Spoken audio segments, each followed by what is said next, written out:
I fix any things? Nope, you lead. Okay. And I can talk. But if I can't do nothing else, I can talk. All right. Welcome to She Grows Wild podcast. I am your host, Ray Sean. And today we have Miss Quannita Soileau, aka Quan the Don. How you doing? I'm good. How are you? I'm doing good. I'm excited that you're here. Yes, I finally made it, so I'm excited. Very excited. Let's talk a little bit about the eats and treats you got. You want to talk about it? About our catering business. Catering and what you had to eat today before the podcast. And So of course we have a catering business, Creole food at its finest. Where we serve authentic Creole dishes.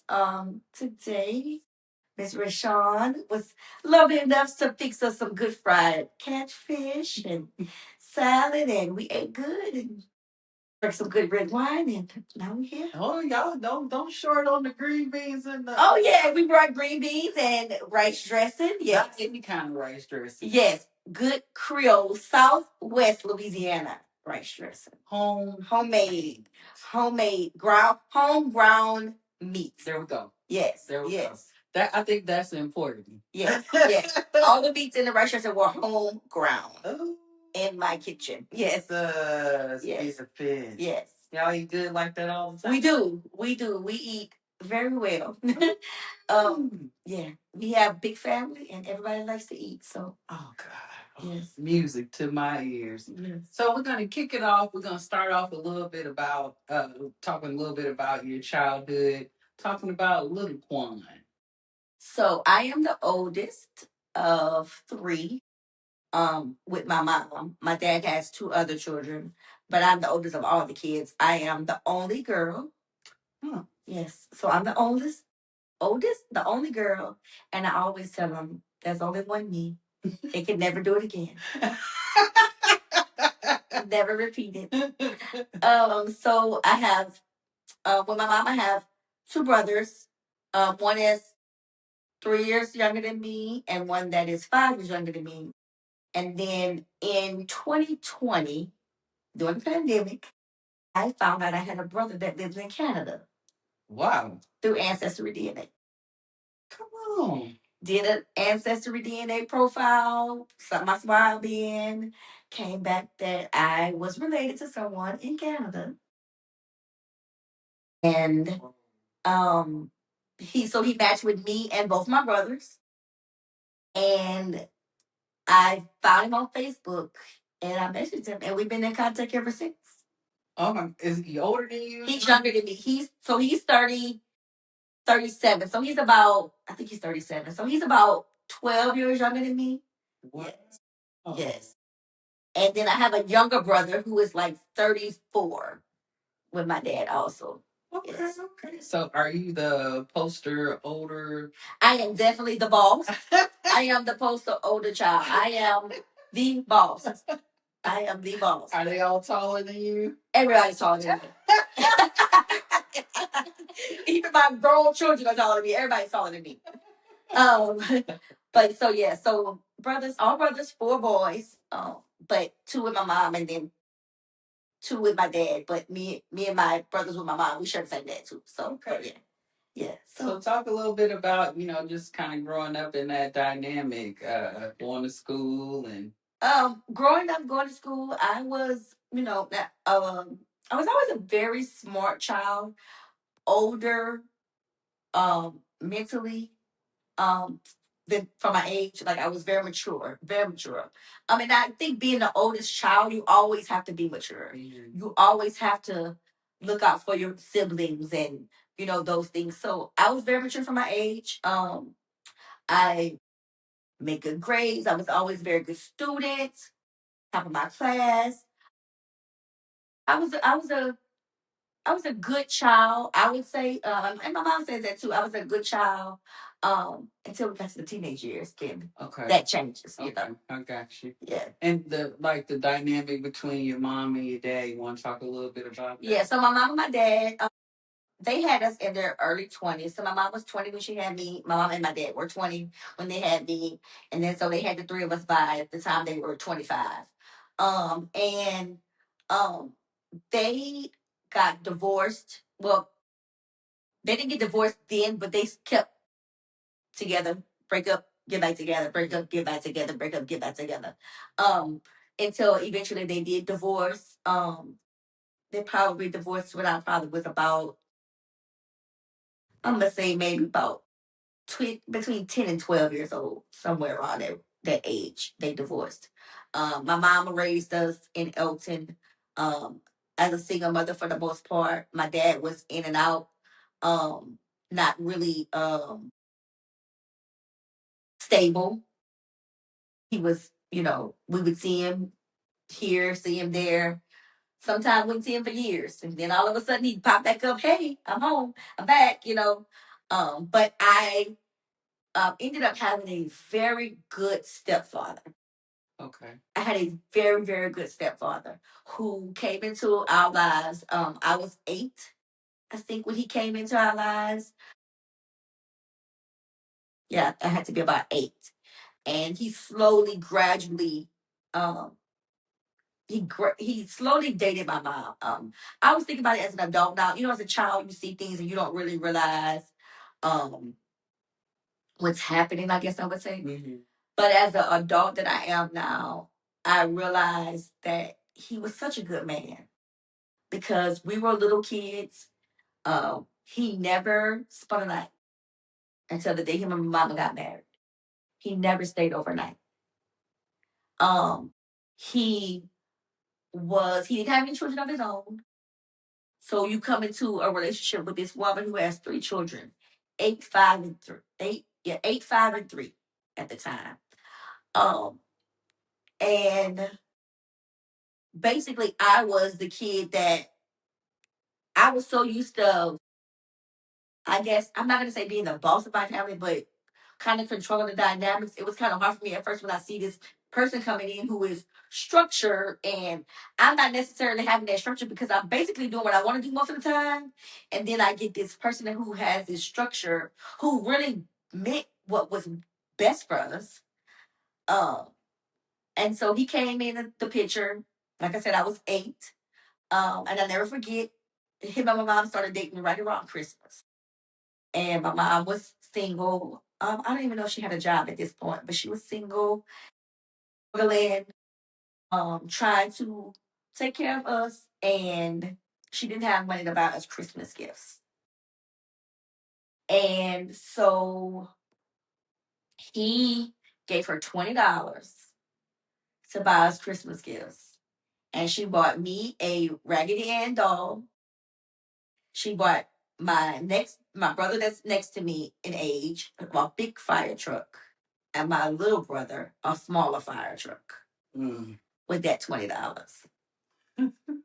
And we were happy. We were kids. Heck yeah. We were happy. But you don't, when you're a child, you don't see those things, and don't see how mothers struggle and then people come into their lives to help, and you have to be appreciative. Just, and as I grew up, um, I still have my bumps in the road, but especially when I got in probably my 20s, I really realized that this man was here for the betterment of us. Mm-hmm. God sent him to us because he knew that's what we needed. Mm-hmm. Mm-hmm. He was a very, very good man. He died in 2010 of prostate cancer, but he was a very good man, a very, very good man. Um, and me and my brothers always say, we don't know what our life would have been without him. Oh. We don't know what life would have been without him. Because we know that with him, we was going to have food, clothing, and shelter. Come on. He was going to make sure of that. And he did make sure of that, no matter what. Did you see a difference in between your mom's, I'm just going to say, happiness level in between when she was with your father versus when she was... Oh, yeah. When my mom was my father, even though I was younger, it was very, very chaotic, I guess I would say. A lot of, drama. A lot of drama. My dad was just not was a Rolling Stone. Okay. You know the song Papa was a Rolling Stone? Yeah. They made that for him. He was a Rolling Stone. He just didn't, and he was an intelligent man. Super, super intelligent man. But he just couldn't stay still. Couldn't stay still. Couldn't stay still. Couldn't stay still for nothing. But very smart. Very, very smart. What kind of woman was your mother? Looking back now in your lens. In your lens now. Yes, as an almost 50-year-old woman now. I think that my mama tried her best. I think that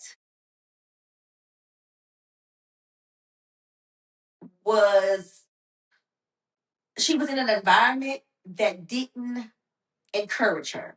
I'm gonna say that much. That's a lot of reflection you did on that. Yeah. We come from a small town. We come from a lot of people that have small minds. And I feel like my mom was never encouraged, or she was, oh, you can't do that, or you ain't gonna be to do that, or don't do that. And I'm just totally opposite. Because tell me that I can't do something, and I'm gonna prove you wrong.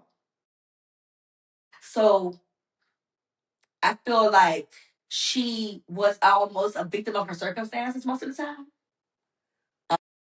Small town mind frame, limiting herself. My mom is very talented. My mama can sew, mama can crochet, any kind of art, any kind of very hands-on thing you need done. She's very creative. And I think that she was limited being in her environment. Mm-hmm. I also think that she was limited career-wise. Like, it was never like, what are you going to do as a career? Even with us growing with, I don't feel like college or career was ever focused upon. As smart as we were, me and both of my brothers, all three made good grades. We never, I think it's just the town and the smallness of the mind frame. We were never encouraged to go to the next level. Mm-hmm. To achieve or right. Now, we all do have good careers, thank goodness, but nobody persuaded us to do those things. We did those things on our own. Okay. You know, it's just I just feel like my mother was just not always encouraged. Okay. Yeah. Do you find that growing up, did she encourage you all? She says that she always knew I would be a nurse. She said, I always knew you would be a nurse. She said, I said from the day you was born, my baby gonna be a nurse. Now, do I feel like she pushed me to go to school, nursing school? No, I don't feel that. I went to nursing school because I was working at Burger King as a store manager, and I knew that I was not doing that for the rest of my life. I was not supervising children and dealing with people and their complaints about food for the rest of my life. So I knew that going to nursing school was going to, I knew for one thing, it was going to get me out of the town I was in. I knew that was my way out. If I got some kind of degree, I could go other places. Mm-hmm. And I knew it was going to be a good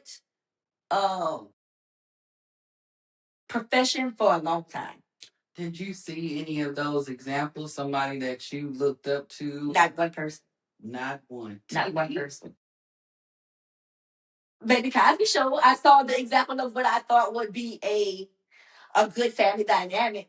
The only people that I had in my life at that time that I actually saw do something with their lives was my aunt and my uncle.